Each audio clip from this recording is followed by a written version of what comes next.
half Kane, half Faust, all blood of the Pharaohs. You're listening to Ranking Rick Riordan, a podcast where we talk about Percy Jackson, the Kane Chronicles, and the whole wide rest of the Riordanverse. I'm Dan. I'm Olga. And I'm Clara, and today we're discussing the Kane Chronicles Book 2, The Throne of Fire. We're brought to you by the Chocolate Museum. Are you a red-blooded American patriot? Then take a bite out of America's enemies at the Chocolate Museum. We have a wide variety of commie bastards for you to take down. Use offer code AMERICA to receive 10% off your first order at the Chocolate Museum. Victory is delicious. The Chocolate Museum is a Russian-owned business. America sucks. Terms and conditions apply.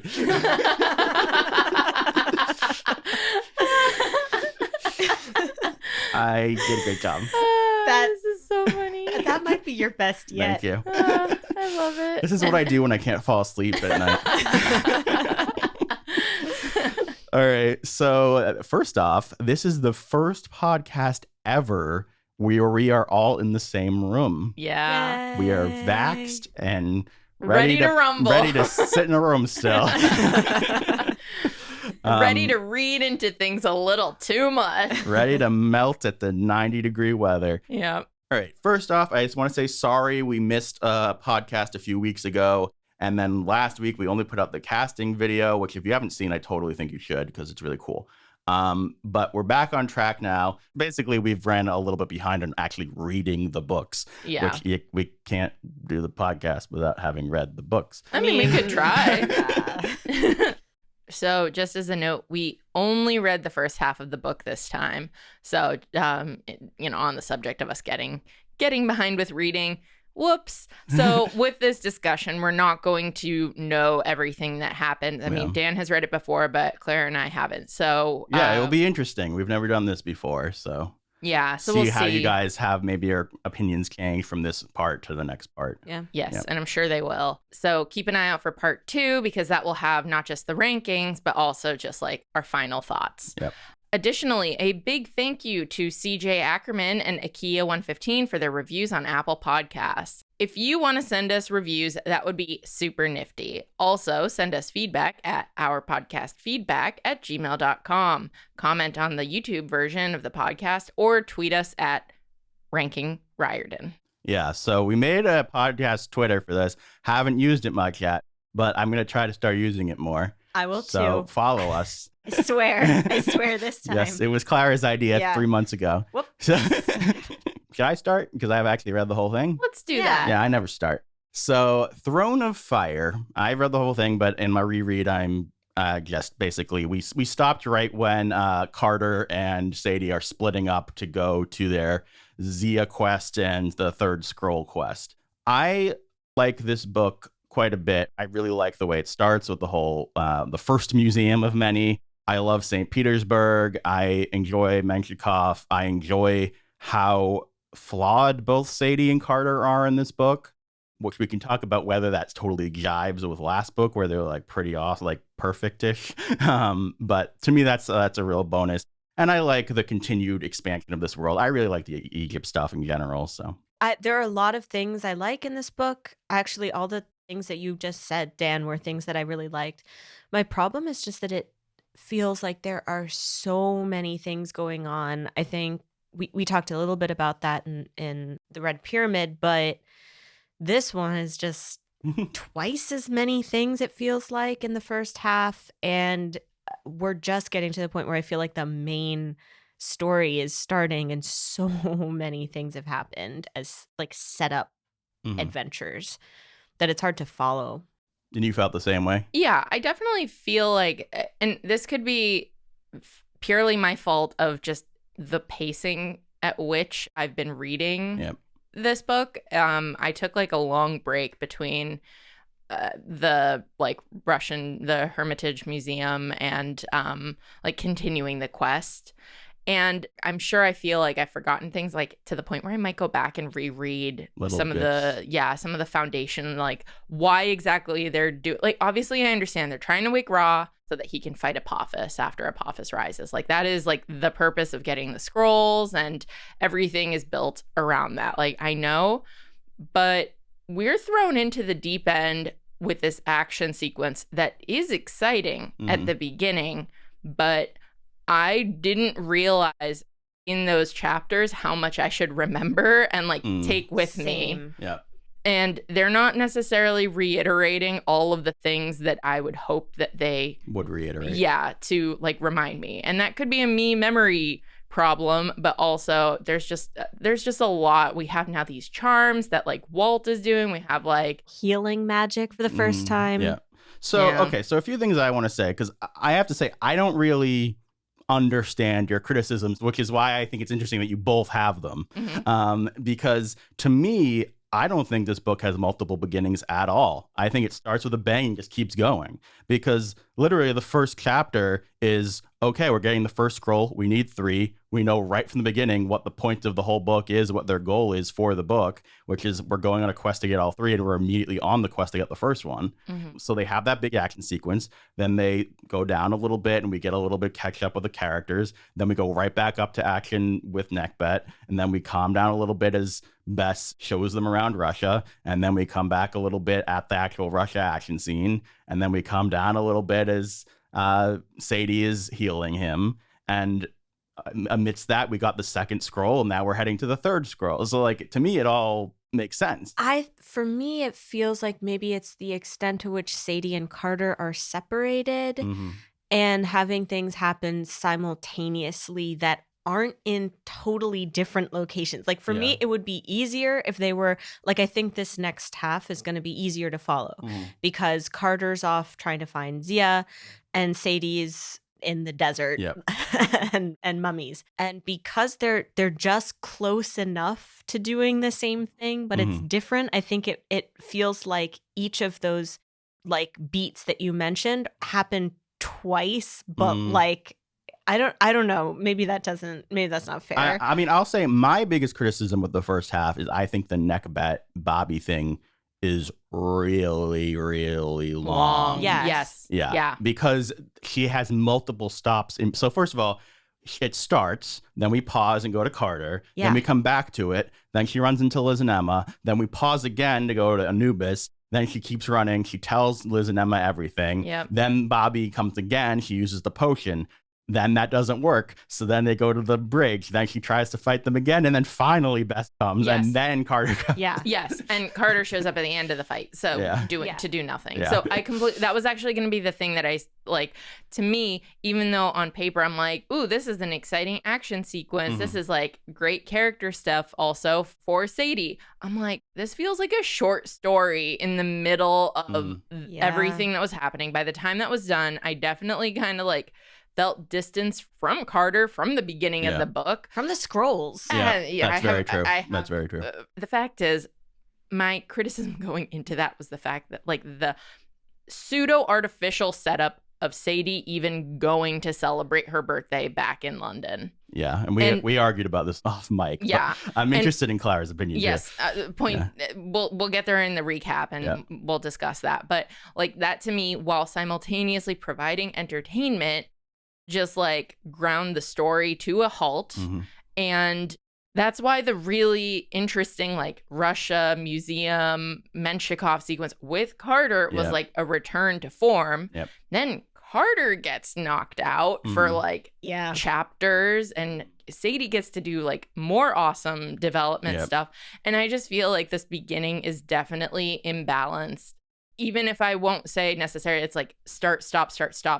Inherently, it's just, it has like 2 beginnings for me. And it's like 3/4 Sadie stuff and 1/4 Carter stuff. And that to me is just enough to be like, this isn't like the same series. It doesn't feel like a direct continuation of Red Pyramid. Yeah, I mean, I think that you saying that the Bobby stuff feels like almost like a short story, I do agree with you. Yeah, I think that's the thing that throws off the pacing the most, because if they had gone straight from, we do the first museum, we're at Brooklyn House, and now we're going to St. Petersburg, there would be no question of what's the quest, what's the plan, what are we aiming to do? Only like actual point of the Neckbet stuff is to basically you need Anubis to tell them about where to go for the scroll, but he could have just like showed up in her dream or whatever. Mm-hmm. He could have stalked her in her sleep because he's already doing stalker stuff. Yeah. And then I guess the other thing would be to like introduce Bess and have him save them, but he could have like saved them from Russians. Saved them in Russia. Yeah. I want to cross over with Nico and Anubis. Mm-hmm. I just feel like they'd get along. Yeah. Will that happen? Don't spoil. Never mind. I actually don't know. They are supposed to be like, I read on the wiki that their descriptions are very similar as far as like what they wear, what they look like, and that's everything. what I was thinking. And I like that. Yeah. I appreciate that. Broody, lonely underground boys. Except I love Nico, and I'm not such a fan of Anubis. I do think it's funny. Something I hadn't thought about until doing the recap is Anubis is like, I can't help you because I can't manifest outside of a graveyard. And I always just like took that and was like, yeah, okay, he can't help them. I'm like, why didn't they just all stay in the graveyard? Literally, just make Nekabet and Bobby come to the graveyard and then he can help you. Yeah. So I have criticisms of this book as well that I was like probably going to wait until the next one. But like there's just like flawed logic that's going on. And I feel like I remember some flawed logic even in Red Pyramid, but I'm drawing a blank on it. But the logic of Nekabet and Bobby possessing both of the Faust grandparents, and they're like, they're blood of the pharaohs. It's like, no, they can't both be. Yeah, they can't. Exactly. You're saying that like that only grandpa should be the blood if it's about the Faust line, and they're old fashioned. It's not like they took grandma's last name and she's the Faust. Like she shouldn't be blood of anything. Yeah, unless they're actually from 3 different families, which they never say. So it's just like this kind of similar flawed logic, and a major one that Dan will complain about. Oh yeah, I'll say that right now. Yeah, go for it. So, they introduced Walt Stone, right? He's 14. That's nice. He's not 16 like Anubis, except that in the second half of this book, he goes, I'm 16. What? In the same book. In the same book, No. They say 14 and 16. I double checked. I feel completely justified in saying actually Sadie is 15. Yeah. So I mean, to me at that point, I'm like, okay, these are just numbers. I'm just going to let it go. Whatever. But like, it's weird. I don't understand how an editor never noticed that the kid literally has 2, because it doesn't, like, I double checked. At the beginning of the book, Carter says, Walt is 14, the same age as me. He doesn't go, he looks 14, or I think he's 14. He goes, he is 14. And then later in the book, Walt straight up says, I am 16. Olga no likey. It's so weird. Yeah. All right, do we want to get to the recap? Let's get into it. Yep. So 5 days remain until the spring equinox, when Apophis will escape his prison, devour the sun, and destroy all of human civilization. Woo! Sadie and Carter believe that only Ra has the power to stop him. Unfortunately, he's been sleeping for thousands of years. The Kanes and their new trainees, Jazz and Walt, must undertake a quest to find the 3 scrolls of the Book of Ra, which contains the spells needed to wake him. All so, let's stop here and talk about Jazz and Walt. I wish that there was more like a year between books. Mm-hmm. Yeah. I feel like it would have really helped with like, oh, we have these trainees. We've been doing this for a while. Walt and Jazz are like actually good because we've been doing it for a while. Yeah. As opposed to being like, oh yeah, we trained them for 3 months and they're basically on our level.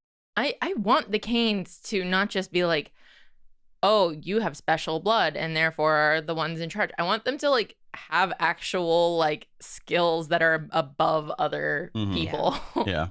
I mean, they have more knowledge, I would say. I also Walt, I imagine, will learn more about. We're already starting to. But Jazz, I feel like this book threw us into things, and it's not like with Nico and Bianca, which has a similar sort of feel where, now there are these new people who we're going to find and train, and we'll get to know them. It's just now they're there and we're supposed to agree that they're like close friends, but we're not really going to get to see their closeness or like their character, because the one who we see more of that is Jazz, who then is not there. Immediately in a coma. Yeah. So yeah, I think it's a little on the clumsy side. Because because they skipped over actually meeting them, and like it would have been nice to have like a short story in between. I don't know, because it wouldn't quite make sense to show them meeting them in this book because they're supposed to have be training them, and then, like, I guess they could have been like a time jump mid book or something, but I don't know. I agree with you. It's a little clunky, and especially with Jazz being put in a coma. And we were actually talking about how Jazz almost feels like a deity or something. Yeah. Like when she's talking to Sadie later in the book from her Ren, she's so like omniscient and like just zen. Wise beyond her years. Yeah. That she has special knowledge, and Jazz feels like a plot device to me. I completely agree. Thank you. That's the word that I've been like trying to pull for. She and her sacrifice and all that. And also, here's a statue of Carter. You'll know how to use it. Like, why? Yeah. How? Yeah. That's the other reason why she seems like a god. Is that she just says these like vague things without explaining herself. Yeah, whereas Walt, you're gonna get a lot more of Walt, and I think he's an actual character. But I'm intrigued by Walt. Yeah, Jazz, I'm just like it's like when we had this scene with Geb. Yeah, it's it's like, sort of like, Geb. Yep, you're a god who we'll see a couple of times maybe, and you'll give some good advice. Yeah, but you're not a person. I do. The one thing about Jazz that I do like is the idea that she follows Sekhmet. Because Sekhmet is the person who creates diseases, and so like the opposite of her, you have to know how her power works so that you can prevent it. Yeah, yeah. And that's actually how Egyptian magic worked a little bit too. With Sekhmet, you would have statues of Sekhmet and figure out like how to avert disease through Sekhmet. So it's cool that Rick did includes that. Yeah. I also, it reminds me of in I think the first book of Trials of Apollo, they go more into Apollo being also like a disease god, which I don't think I even knew before that book. So it shows the parallels. Kind of cool there. Oh, and while I mentioned that, they have the thing where he sees Blackjack out the window. He sees a Pegasus. Yeah. Oh, yeah. Well, do we know it's Blackjack? It's it's like implied that it's Blackjack, not like official. But. Nice. The first scroll is hidden inside a statue in the Brooklyn Museum. How convenient. Where the foursome sneaks past magical wards and a late-night wedding to try to retrieve the scroll. When Sadie pulls the scroll from the statue's hand, the scroll bursts into flames, a griffin escapes, and evil spirits attack the wedding guests.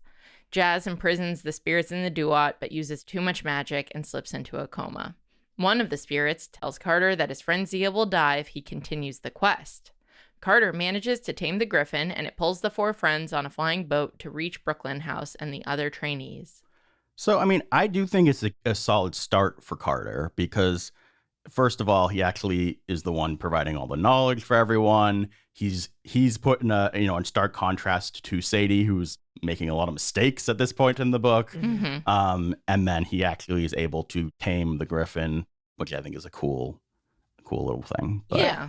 And we had said at the end of the Red Pyramid, it's sort of a disappointment that they lose their like really strong connections with Horus and Isis. And here, this is Carter still using that power, but really just himself. Yeah. That night, Sadie's Ba leaves her body and travels to the Hall of Ages. She sees Michel Desjardins discussing a plot to destroy Brooklyn House with a man named Vladimir Menshikov. Desjardins appears reluctant, as though he is under a spell. Sadie wakes up to find her Uncle Amos sitting at the foot of her bed. He's fully recovered from being possessed by Set. So let's talk a little bit now about Desjardins and Menshikov, actually. Yeah.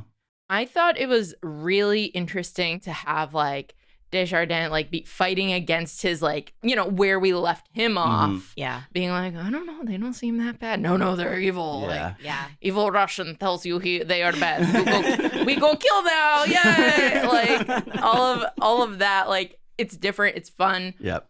Again, Sadie's the one who gets to see this. Well, we're about to go right to I know, Carter dream. I know, and this is just something I want to be on the lookout for before we get into part 2.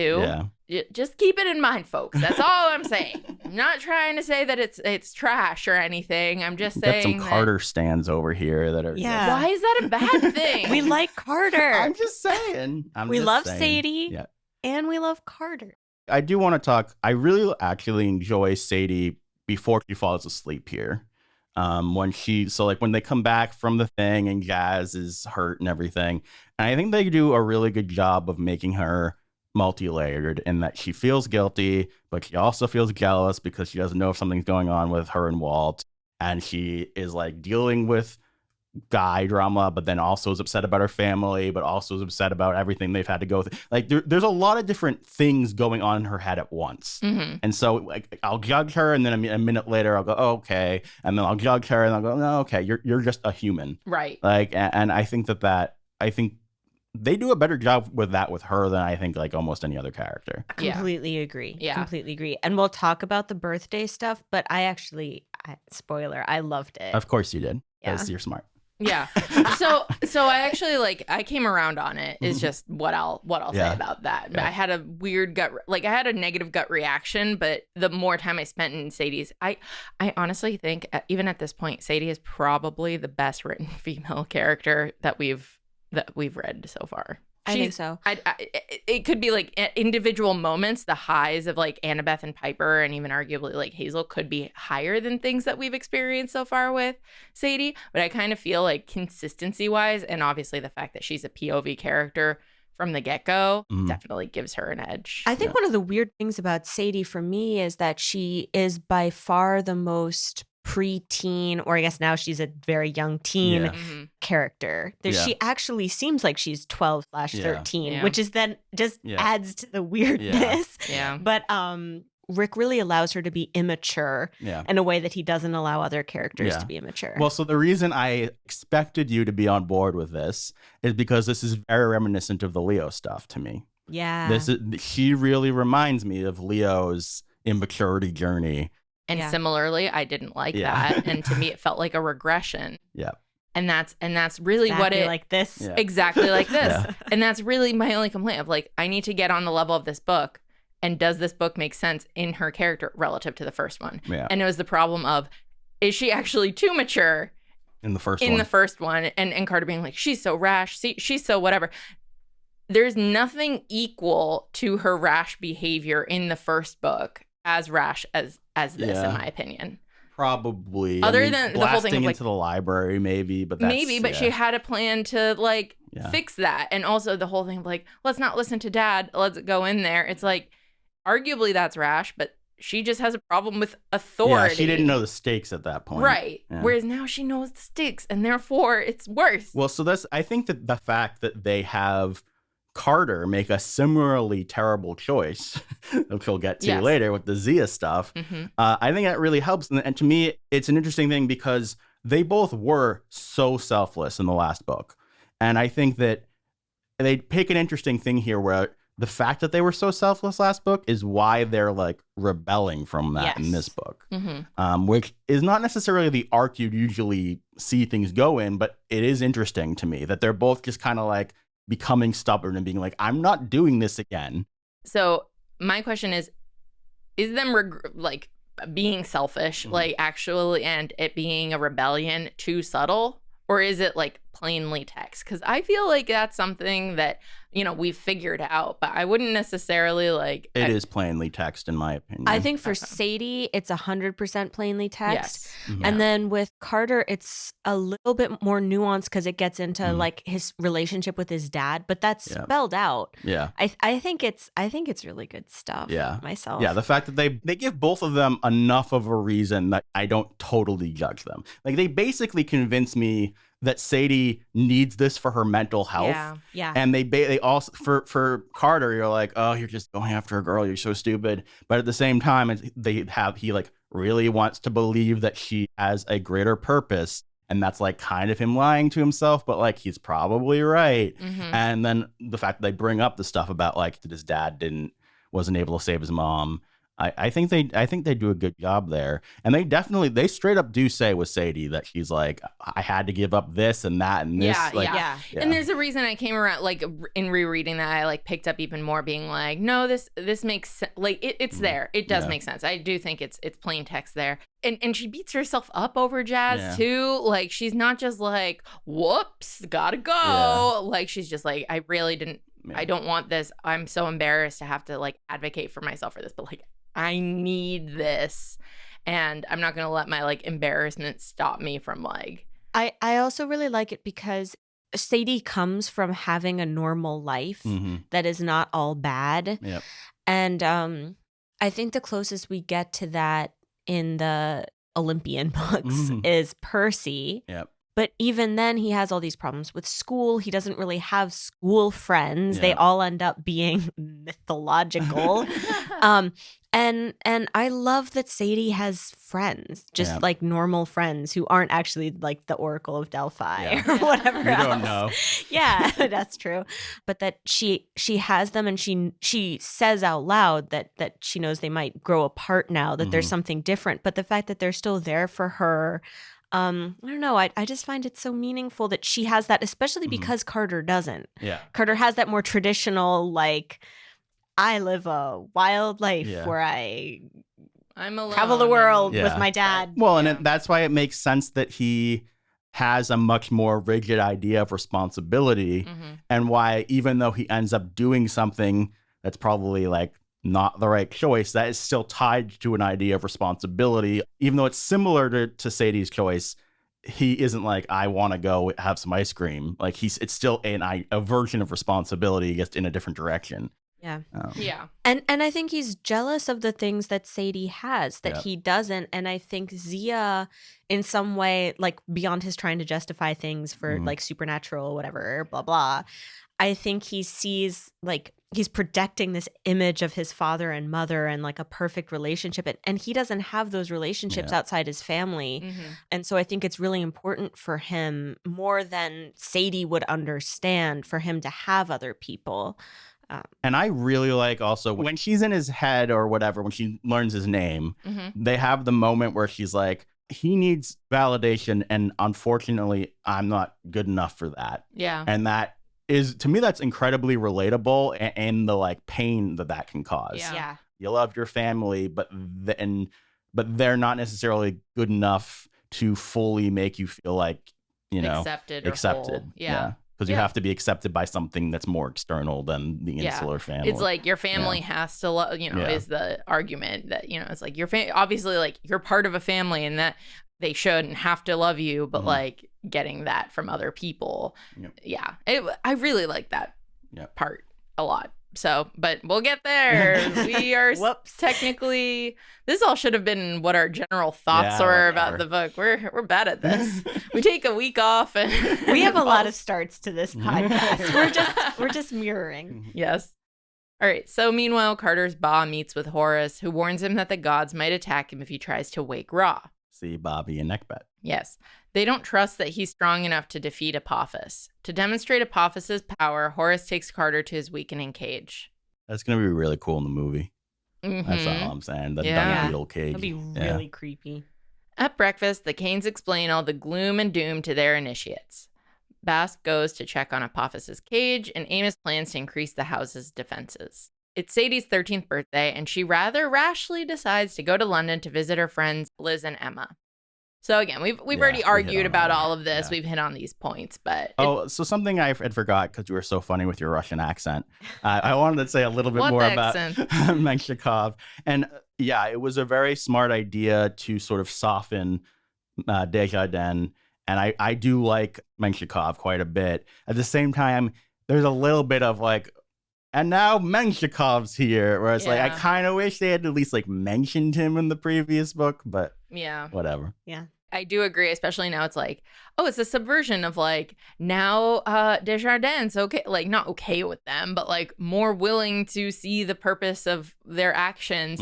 It's like, no, we have a new big bad that's in the first gnome and evil, and it's not a red herring that he's working with Apophis, like, or or with the big Egyptian evil, bad. So she arrives at her old home to find her grandparents have been possessed by Bobby, the baboon god, and Neckbet, the vulture goddess. They chase the three girls through London. Again, we talked about, I feel like this is like, as much as I like Liz and Emma, and I like kind of appreciate that we have an in-story aside with like Sadie getting to explain, because also we never see Sadie and Carter explaining this world to any of the new initiates, where they're just already like in it, and look, they have a house full of teens now. Yeah, like, that's actually a good point too, is that there's a lot of names Oh, in this book. yeah. Yes. And also the whole stupid penguin thing. I'm sorry. Well, you don't like the penguin. I don't like the penguins. You're mean to penguin. Felix is nice. Be nice I'm not to saying Felix. he's not nice. I'm just saying clearly I don't like animal humor. But he's the little kid, so like it kind of worked. It'll be great in Yeah. the movie. Yeah. Yeah. Well, they're not going to include it in the movie. Let's be Yes, real. they will. Ah. Everybody loves Felix. We'll see. Also, Felix is interesting because he has ice powers, and that's not an obvious Egyptian thing. So all right, that's like a thing. I'll give you that. I'll give you that. That's Yeah. a really good. Yeah. Huh. Yeah, it helps quite a bit that I have also read the graphic novels. So when they say all the different people's names, I have like a face to put with them. Yeah, not me. No. Because it's like, guys, who's Julian? That's not the one from Brazil because that's No. a girl. What's the one from Brazil? Philippa? I don't know. No, Cleo. I don't know. Cleo from Rio. Oh, Right. yeah. And then there is, she's the librarian. Julian is a Horus follower. Another one? Yeah, Carter's like underling. And then He's 8. No, that's Felix. Felix. Oh, see. All right. Felix is the penguin. And then Alyssa is a Geb follower who uses rocks and stuff. Why was it so much easier for me to remember the Camp Half-Blood people? Because it really feels like it was a lot easier. Like Will, I was like, yeah, Apollo. Like I don't remember how many times I heard that. I have Yeah. a theory about that, and that being we're more familiar with the Greek gods. That's a good and the pantheon and that mythology. So it's just like we don't necessarily need a full explanation for each god and their powers to just like get it because we have like more of a structure for that. I mean, my other argument is that I feel like they just introduced too many people at once. Whereas like when you come to Camp Half-Blood, you meet Annabeth and she has a very specific personality. And then Clarice, and she's very easily rememberable. I bet you guys can't name like the magic user at the end of Blood of Olympus who uses the pig bomb. You're right. Or like the random Hermes cabin guy who was helping them. Like you are very so right. like it's more similar to that where it's like, hey, here's 3 people doing something and you know Will, but you don't know the other people. Like, but wasn't it also one of our criticisms? Like, it'd be really great if I'd heard about these people before that they helped out in a vital scenario. Yeah, I agree. That's the thing is I feel like they try to make Jazz and Waltz be like actual new characters and the other people are like set dressing, but yeah I don't know. I'm not saying it's like the worst thing in the world or anything along those lines. I'm just saying that at least in contrast to Liz and Emma, who like first of all we heard about them before we met them. You know what the other thing is? Liz and Emma have character descriptions. Yeah. We don't know what Felix and Cleo and all those people look like. No. Yeah, where it's like, this is how they're dressed. They have distinct personalities. One is like more shy, another is more outgoing. Like, it's just like, they are more traditional archetypes, and there's only 2 of them. Yeah. All right. So, hoping for assistance, Sadie stops for a brief rendezvous with Anubis in a graveyard. Why does this scene have to be here? Guys are haters. I don't hate it as much as you guys do. He gives her a ceremonial knife and tells her that Menshikov keeps the second scroll in St. Petersburg, Russia. However, Anubis is unable to manifest outside of places of death and can't help them defeat Bobby and Nekbet. He does, however, have the power to kiss a 13-year-old like a creepy creep. Yeah. One thing I want to mention about Nekbet and Bobby is, to me, the most interesting thing about this is that they take over the grandparents. And even though we've talked about the like weird logic of the Blood of the Pharaohs, the fact that like that adds a lot more stakes to that, in my opinion. And it is nice use of the grandparents, who again I like how they're just weird. I kind of like that. Like, it was fun. I love all the notes of like the grandfather's glasses still being on Bobby's head and like it tattering his like favorite cardigan and all of that.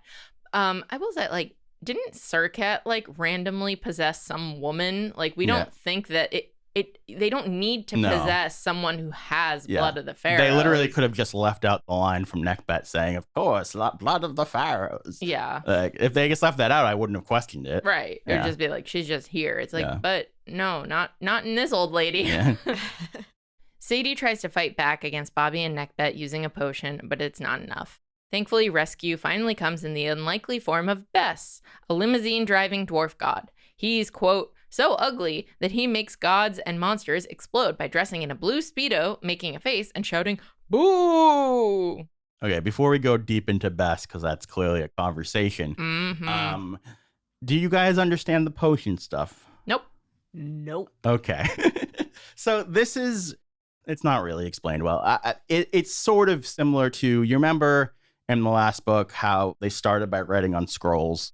Yes. And they like stores magic. So that's why like something like the Book of Ra, when you read it, it's already imbued with magic and the words cause something to happen. Mm-hmm. So the potion stuff and the amulet stuff, as far as what I like remember, is that you're basically at a time where you aren't in danger, are imbuing a bunch of your magic in something so that later on, when you're in danger, you can use that without having to expend any of your current energy. Okay, so it's a power bank. Yeah. All right. So, and specifically with the potion, she wrote a spell on a scroll and like infused that with some ingredients. Cool.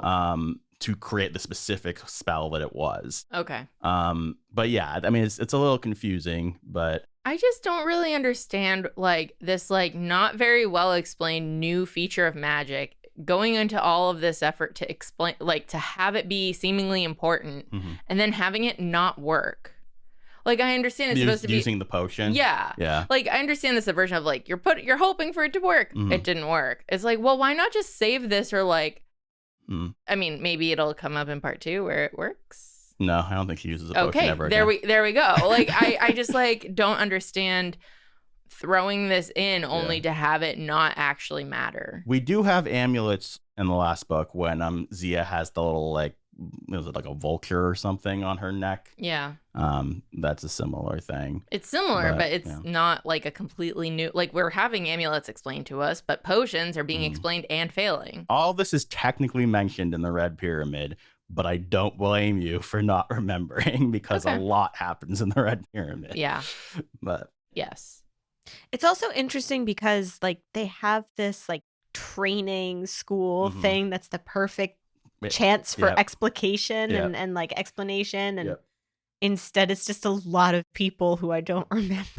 So I'm like 4 chapters ahead of where we were supposed to stop, and I will say that in those 4 chapters they do a good job of explaining the path of the gods better and how you tap into the gods, and they also talk more about sympathetic magic.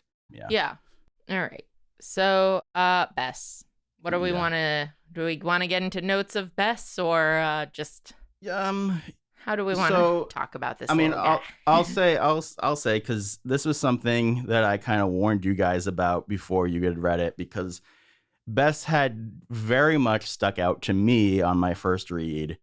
I didn't know anything about this god at all, never heard of him before, and the description of him as being so incredibly ugly, like they go on about it like a lot. I just found it incredibly offensive at first blush, and maybe still now a little bit. It just inherently, no matter what the minority group was, if you just had one of them and their main thing was, oh my God, look how gross they are, and look how funny it is that they're disgusting, that just innately feels very problematic to me. Yeah. At least, I will say, at least he is a good character, person, god. Yeah. Yeah, if he was a villain, that would be a problem extra. Yeah. They definitely, like, you're supposed to like him quite a bit, especially as the book goes on. They do have him talk about some of the problematic things as far as dwarfism goes in the St. Peter stuff, and how they were used as like props and playthings and things like that. And do you want to read what I wrote down about the history of him as a god? So he's generally shown as a gross, ugly dwarf who shows off his genitals and scares away baddies, similar to a gargoyle. So no genital waving in this one, because I think that's why they went with the Speedo ideas for a similar, like close, but not quite. Yeah. His ugliness is his weapon as the protector of all things good. He's one of the most beloved gods of the common people, as he protected pregnant women and children. Short or genetically unique people were often made into important merchant priests because they were seen as being blessed by Bess. I definitely find a lot of this fascinating about how like revered he was. And that there was even more so he is like a major fertility god, and like people would like come to his temples to try to like help with conception and things like that. He would help little kids learn how to potty train. There's very few like male gods of childbirth. And he was also like a music god and all this stuff. And there were some interesting things I was reading. There's a little bit of debate about this, but apparently a lot of like dancers would get him tattooed on their thighs. Nice. And some people think that was because it was supposed to ward off from STDs. Cool. Which is very interesting. I do think that's interesting. Like, he is interesting. Yeah. I'm never going to deny that. Yeah. And the idea also that he was beloved by the common man because he didn't have like big temples and stuff like that. It's just like every household had their own version of him. Yeah. What was the one where it's like if a baby randomly smiles, that means that Bess is like playing with them or something, like making them laugh. Oh, yeah. It's like really cute. Yeah. And I think it's fascinating that just also like culturally that the Egyptians found genetically unique people as like something to revere. You mentioned the thing about like the merchant priest, like you would be like elevated in society. So he's definitely not like seen as a bad thing in any way. And he seems very accurate to the story, to his history. That said, it's still uncomfortable. It's uncomfortable, but it's one of those things where I'm just like, people don't really seem to have like a lot of complaints about it. People don't really have a lot of like, maybe this is just us being like ready to pick, or have our hackles up a little bit because of like the context of the podcast. I don't know. I don't know, because I reacted this way before we were even doing the podcast. That's true. I forgot about that. Yeah. That's why he was one of the first things I ever told you about the Kane Chronicles. Yeah. I was just like, I was horrified, to be honest. Like, it's... I don't know if it, like, now having read it in his introduction, I'm like, I don't know if I, like, fully agree as strong, like, the extent of your negative reaction. Like, I see where it's coming from, but I don't know if I, like... Yeah. I think that personally, if I was going to adapt this character for a modern audience... I would make him more of like a Hulk character where he just like looks normal, but when he has to do the boo, he suddenly becomes horrifying. And not ugly, but like scary, and I think that would have been a good middle ground. Yep. Fair enough. Back at Brooklyn House, Carter does a training exercise with his initiates that goes horribly wrong when Apophis sends another minion to scare Carter out of pursuing Ra. Luckily, they handled the minion, and Walt even shows off some strange abilities. Yeah, do you guys want to talk about Walt at all, as far as his mystery goes? I want to learn more. I think that it's the whole thing of, like, he's not able to tell them stuff, and I'm like, well, I'm just assuming he has a curse of some kind. Like, you keep curses a secret. I feel that, or I feel some sort of like godly something is going on. He has like he follows the path of Set, or like something like that. That's interesting. I think his mystery is very good and reminds me a lot of how they handled Zia in the first book. Not to say that he's a Shopti, but same sort of thing where I feel like they handle it well, and I like it because, without going into detail, it has some real world parallels that I think are really cool. Interesting. Carter, worried about Zia, tries to find her using a scrying bowl, but he's interrupted by Walt. They talk about Sadie, and Carter accidentally scries her instead. The oil in the bowl catches fire, and Carter realizes Sadie's in trouble. Carter and Walt arrive in London just in time to see her be rescued by Bess. Walt returns to Brooklyn House under mysterious circumstances. Yeah. It is cool that Bess like immediately like sees something in him. Yes. Yeah. Yes, Bess does. So Bess accompanies Sadie and Carter to the Hermitage Museum in St. Petersburg. Also, I just want to say as an aside, it is killing me to call it the Hermitage. This is not how it's pronounced. How is it supposed to be? Hermitage. Ah. Hermitage. Yeah. It's like the Hermitage museum. Like in my brain, I'm like hermitage. Like it's just like it's like America. Just the other day, I was at my grandma's and randomly I had to like help her put books up on a high shelf, and I actually took like one of the books I took out to make room for was an Hermitage Museum like book from the 80s or something like that. Cool. And I was just like, if not for the fact that we're looking through a ton of family photos, I want to sit here and look through this because this is, relevant to what we're doing. So even though I've never actually been to this museum, I feel like the visuals of it in these chapters relative to like what I know the visuals actually look like are really good. Like it's really interesting. I really understand the location. It's one of my, if not my favorite international location in the Riordanverse. I just think that the little touches of having the Russians can see magic because they're so superstitious, and like they're out late at night and they don't care about the cold, and it's frigid, and Bess is sort of giving them like a historical rundown of things.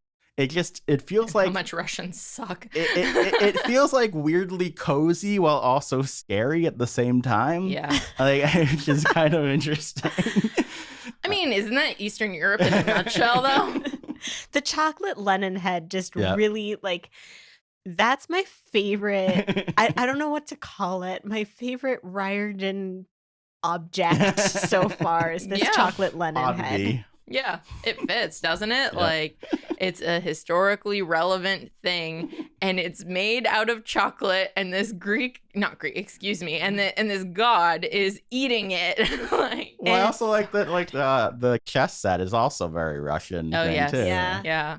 It's just a fun time all around. So Bess accompanies Sadie and Carter there, and he explains how Russian people are so superstitious that they can't, like, there's no mist with Russian people. They'll see everything just straight out. And like, this was one of the things that you actually also told me in your, like, Kane Chronicles right here. Is just like, Russians can see magic.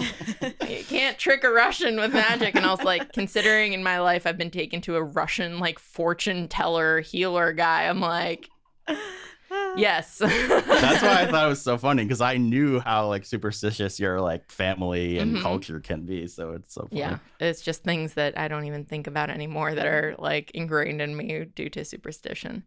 So Bess plans to meet up with them later, so the Kanes go in to find the scroll. They find it in the same room as Menshikov, who is summoning Set and trapping him in a large vase. All right, did you guys understand the execration bit? I mean, I don't remember that term, but okay. I think I understood this. It's an important term. It's going to come up a lot. So he has this demon that worked for him called Death to Quarks. Oh, yeah. And he uses an actual corkscrew to execrate him. Sympathetic magic. Yeah, which is sympathetic magic. And execration basically like destroys their entire essence. Yeah. And they're not like going off to the doo-wah. They're just gone. Yeah. It's like wiping them off the face of existence. Like, and you can do it to humans, you can do it to demons. If you do it to gods, it doesn't fully work, but it sends them way deep into you're probably never going to see them again. Right. Yeah, it definitely was something that like I could follow during the procedure. Yeah. So Sadie and Carter steal the scroll and are about to leave when Set informs Menshikov of their presence. Menshikov unleashes a two-headed poisonous snake called a Jesu Hiru that mortally wounds Carter before Sadie blasts it to dust. All right, so two things. So the whole thing is like, the reason that they're invisible to everyone other than Set is because Carter has tried to learn the invisibility cloaking spell that Zia did in the first note, or her shop D, excuse me. Yeah, that was her shop D by then. Yeah. And he's only got like mixed success because whenever he's emotional, it like shoots off sparks or whatever. So Menshikov had bragged to Desjardins of like, I have it, and it's, like he was bragging about him having the second scroll and it not like being under his protection. But it was like way too easy for them to get in. Maybe there's a reason for that. Okay. All right. I'm fine with that then. Okay. I was just thinking about this and being like, is this a plot hole or is this on purpose? It's not a plot hole. Okay. Oh, I'm so excited. All right. I know technically that's a spoiler, but I don't care because to me, I was reading this being like, what? Yeah. This seems... I'm not to the point where I can't look past potential plot holes and just like go with the flow. Because sometimes 14 and 16 in one book. Let's just leave it there. That's my God. But I love Set in this section. Me this is too. So good. Trickster? Yeah. Tricksters are great. Yeah. Him talking with Menshikov, him talking, like, goading Sadie, all that stuff. I love the, like, if only I wasn't in this vase. Yeah. Oh no, it is I, Set, trapped here, where I can't help you. I also love that everyone's like, shut up, Set. Like, no one is falling for that until they have to. Until they have to. That's not the same thing. Like, he's trying to trick them, and and it's just like, well, it's not trickery. It's just, like, annoying. Yeah. I love that sequence with him. It's a lot of fun. Yeah. One of my favorite God moments. Mm-hmm. So Sadie and Carter are no match for Menshikov's magic. As a last-ditch effort, Sadie releases Set from the vase. Set buries Menshikov in red sand and drops a pot on his head. So he can't kill Menshikov because of, like, what Menshikov... Yeah, Menshikov, like, made sure he wouldn't do that. But I still like the fact that Set's like, I still drop pots on his head, like, 6 times or something like that. Like, he's just like, just because I can't kill him doesn't mean I can't mess with him. I forgot that they didn't explain Menshikov's knowing his name at this point. I just kind of took it as like value, and that's one of those things where I'm like fine with taking at face value, I guess. He's like, a powerful magician. That's true. He's old, so like old Russian magician. Of course, of they course all know Set's name. Yeah, just everyone on the streets of Russia knows Set's name. Oh yeah, evil day. Whatever. Just another Tuesday. I really, really, really love the explanation that's given of why Sadie can give away his name without forgetting that it's Evil Day. Yeah. Mm-hmm. I thought it was really handled very well and didn't feel hand-wavy. Yeah. I agree. So Set also tells Sadie the location of the third scroll and the name of Zia's home village. In exchange, Sadie releases the control she had over him when she learned his secret name. Sadie heals Carter using his secret name and a wax figurine that Jazz gave her before becoming comatose. We talked about this already. Yeah. But overall, I just really loved, I want to say again, the like Sadie seeing Carter's like internal essence and memories. Like that really grounded me again and was like a nice parallel to her quote like immaturity earlier and her again being like still caring for her brother and loving him, like trying to understand him. And even the fact that arguably you could say is a cop-out of Rick, like not wanting to come up with maybe a secret name, but is nonetheless, she's like, well, of course I'm not going to tell you his secret name. Like, I don't know the background. Maybe he, in his mind, does have a secret name for both of them or all of his characters. But it like makes sense that she's like, I'm not going to tell you this. I like that there's the moment where she sees that he was like longing to let Horace back in. Yes, that's and that she had like been feeling guilty about herself, and she's like, oh, Carter would never be like this. And then it was again, them like relating to each other and coming together is just so good. Yeah, and we get to see Carter's flaws or like the darker parts of his soul in a way that's totally Sadie is so sympathetic and caring about that. Yeah. So that she can understand these things that drive her crazy rather than us just seeing him do things that drive her crazy. Yeah. It's great. So Carter, he's, alive and they're in a great hotel. Huzzah. Yeah. So Carter decides to find Zia, so the siblings split up. Bess escorts Carter to Zia's home village and Walt arrives to help Sadie search for the third scroll in the Valley of Golden Mummies. Yeah. And that's where we left off.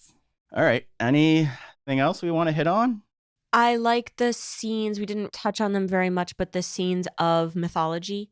And with them healing Ra and all that stuff. Yeah. Yeah. I like that. I also I was glad to see Horace. So we don't feel like we've completely left them behind. Yeah. And there's still a close a personal connection for both Sadie and Carter. So and we skipped over the fact that Carter was able to use the Eye of Horus to open the doors, and when they were escaping the Hermitage or whatever you said. Just don't pronounce the H. That's the thing that's throwing me off at the end of the day. Hermitage. Yeah. Yeah. Hermitage. Yeah. Yeah, right. say that, Dan. Hermitage. I'll take it. All right, guys. Thank you so much for listening. We will be back next week with part 2, and then we're heading into the Serpent's Shadow. Ooh. May the gods be ever in your favor.